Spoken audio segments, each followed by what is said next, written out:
In return, happy birthday. Thank you. Big win for yourself. Thank What a you. way to spend it. Yeah. Talk to me now. You've had a few minutes to sort of digest the victory and everything. Give us your thoughts on your performance, getting the win on your birthday, and how it feels to come to Vegas and walk out with the dub. Man, it feels good. First and foremost, Max Griffin's a total stud. Very wary of the right hand, trying to draw it out early. So maybe I looked a little bit tentative. Kind of got a little slippery in there, but most of my fights are kind of messy anyways. So, I think the mess kind of benefits me sometimes. So, but it just felt good to go out there, get the submission win. I don't know if I'm the first to ever do that to Max Griffin or not. Someone said it was. I'm not sure, but it just felt good to go out and get the submission. I got my black belt last night at my weigh-in dinner. Hey, what a week for you, huh? Yeah, so like no added pressure to I didn't add any pressure because of that, but it definitely felt really good to go out there on the back end of that moment. It's been a very special 24 hours for me, man. I mean, I'm not gonna lie. The two of these, between getting my black belt last night and getting a submission win on my birthday, I don't think I'll ever have a better 24-hour stretch in my life outside of my wedding. So it's been a very special 24-hour stretch. It feels good to be talking to you guys. I'm very, very happy with my performance. It looked like the talk on the finish was pretty brutal, man. It looked like you had him really grimacing. Did you know once it is in that he's not getting out of here? Dude, I think that my strength is very underrated. I think when you look at my frame, I just kind of look like a gangly spaghetti Eddie, So, I just know if I get a bite on the neck and I get my hands locked, like you're going to be in deep trouble. And I can feel him trying to like belly out and get the angle. So I switched and went palm to palm, had the body trying to put the arch on it and ice the cake. So I just saw that I tied Kenny Florian for 7 rear naked choke finishes. Now I got to chase down the great Damian Maia and try to get past 9. So it's just cool to have it just created like another little goal for me. Just standing outside the tent waiting to come in here is when I read that.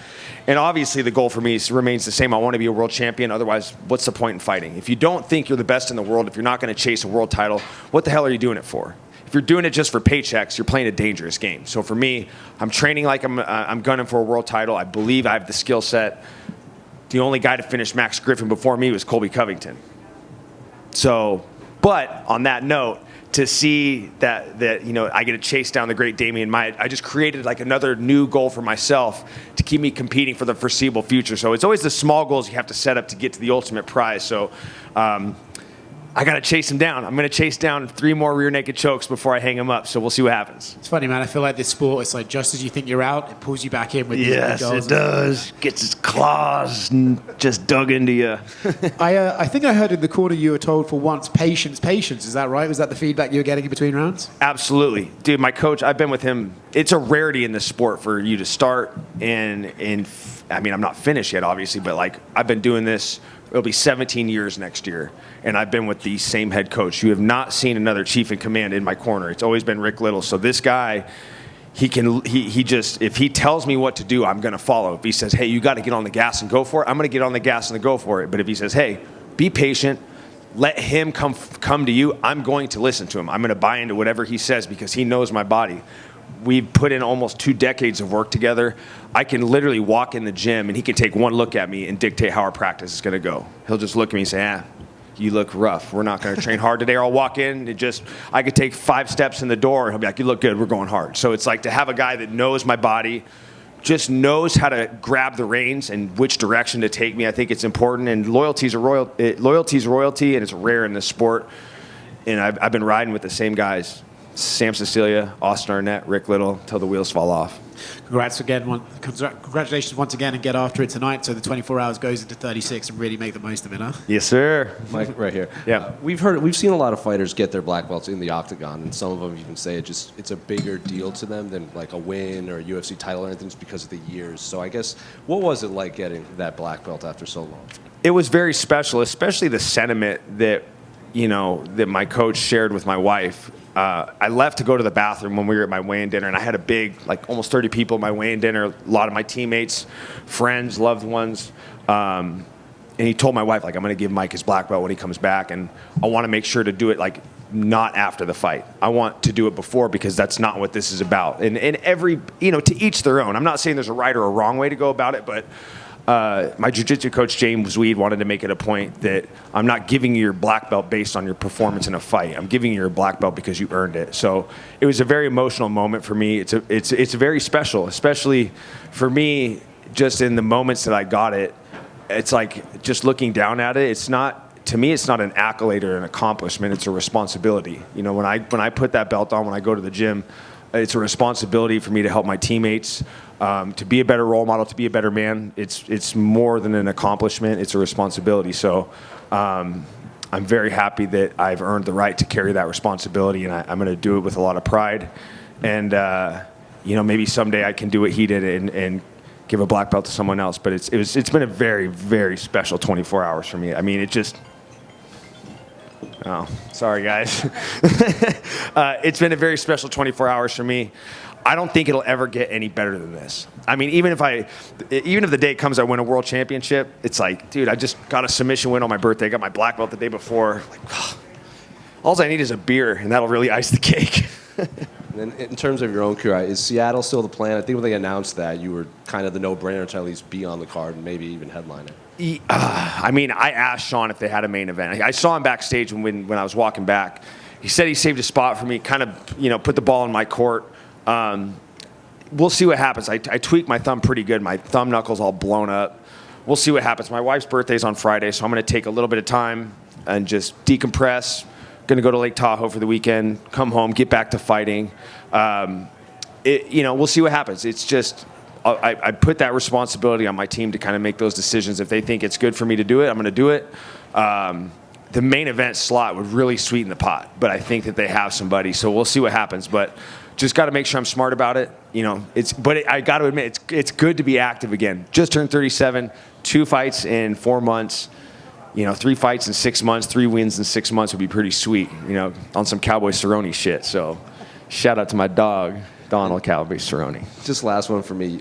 You've always been pretty realistic in terms of who you want next, in terms of you look at the rankings and you move your way up. There's a lot of welterweight fights happening. There's one about to start right now with Randy Brown, who didn't have a lot of positive things to say about you at Media Day. Obviously, you got next weekend. You got the co-main event. Yeah. So are there fights you're circling, or are you just waiting for these all to play out and then you'll make a decision? I saw Randy yesterday. He's like, I don't hate you. You just annoy me. I'm like, hey, sorry, dude. I think he's a great guy, whatever. You know, he has choice words for me. I think he's a cool cat, whatever. It's interesting, like, when you're in the rankings, you have some limited, like, options. You just kind of, like, look at the same 15 guys, and you're just kind of, like, have an idea of who you're fighting. Not having the number next to your name, it's like a throwback to when you first get in the UFC. You don't know who they're going to call you with. There's so many guys outside the rankings, and there's a lot of really, really good fighters. So I'm not sure if I'd get a ranked opponent next. It's just I'm kind of in this situation where, like, when you're ranked, it's better to call your shot. Like, you get the mic, like, you call for a ranked opponent that makes sense. You're doing Sean Shelby's job. You're doing Joe Silva's job. They've always said, like, hey, you make our job easier if you call somebody out. That's why, like, you look at guys like Peyton Talbot. That's why I'm like, hey, when you get the microphone, you got to call someone out. If it makes sense, you're just doing their job, and they'll give you the fight. So, but now that it's like I'm unranked, it's just kind of fun to just kind of sit back and just kind of, you know, see who they give you. But I'm not going to be one of those guys when they're like, who do you want to fight next? I'll just wait for Sean Shelby to call me. Like, if you put me on the spot when I'm in the octagon and ask me who I want to fight next, there's going to be a name that comes out of my mouth. It's just Joe Rogan just asked about Seattle and not an opponent, so nothing came out of my mouth that night. Didn't Kevin Holland also say he thought you were annoying at one point too? So, like, what is it with... Everybody thinks I'm annoying. My sisters think I'm annoying. Some of my friends think I'm annoying. Potential opponents, past opponents think I'm annoying. I don't give a shit. I think being annoying got me my broadcasting job. Just having a mouth and talking a lot kind of, you know, being a nuisance can kind of pay off sometimes.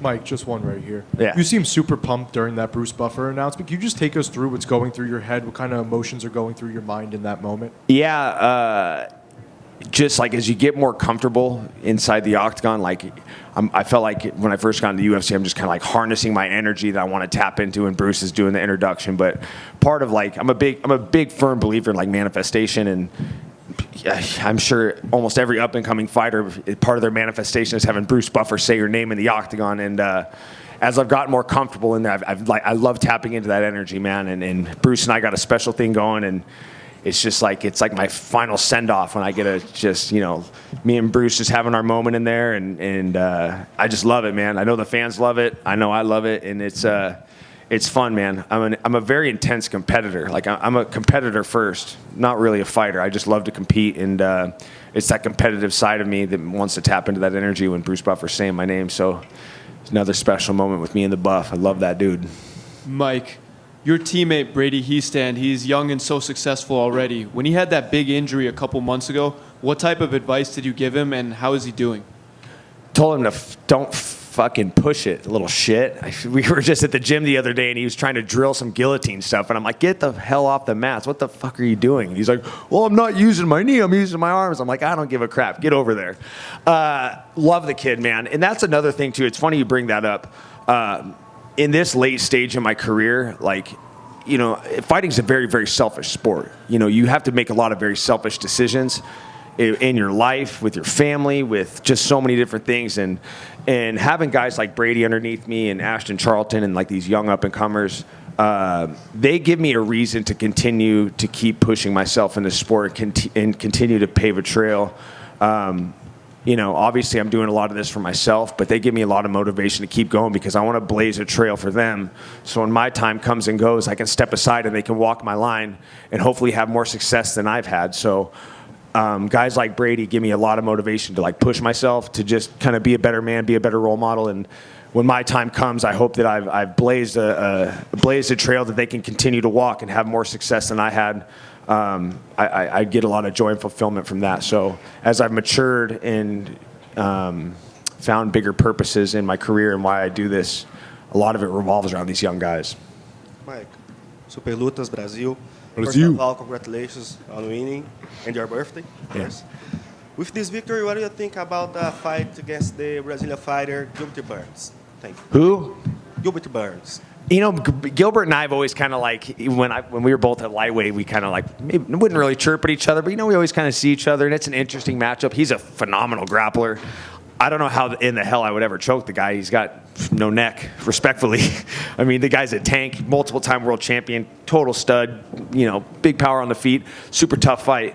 If that was a fight that was presented to me, it would have to be in like a main event spot. That's a fight that would have to be like a showcase marquee fight. I'm not gonna fight Gilbert Burns buried on the prelims if that was to ever happen. That would have to be like in a main event spot.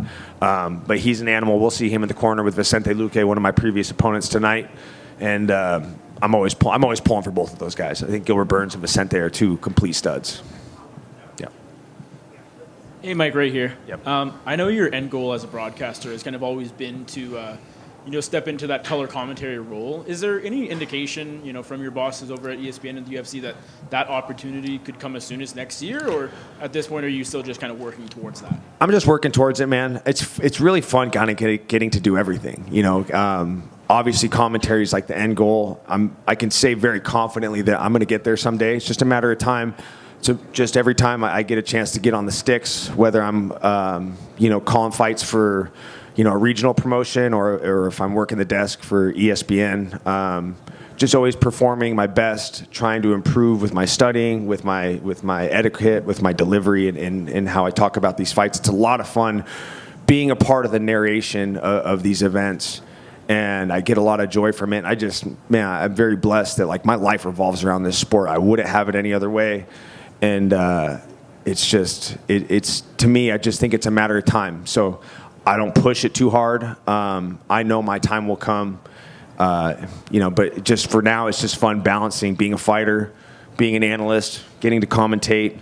I'm hoping that I get an opportunity this summer on Contender Series. I think it's fitting, too. I think that, that's kind of like the theme for Contender Series is, the up-and-coming fighters, the guys that are trying to break into the big show. And I think it'd be fitting to give guys like myself and Alan Jouban an opportunity to do some color commentary on Dana White Contender Series. But, I can see why they put guys like Daniel Cormier and Michael Bisping in those spots because they're the best, And it's nice, being surrounded by guys like that I can, get a lot of pointers from, get a lot of direction.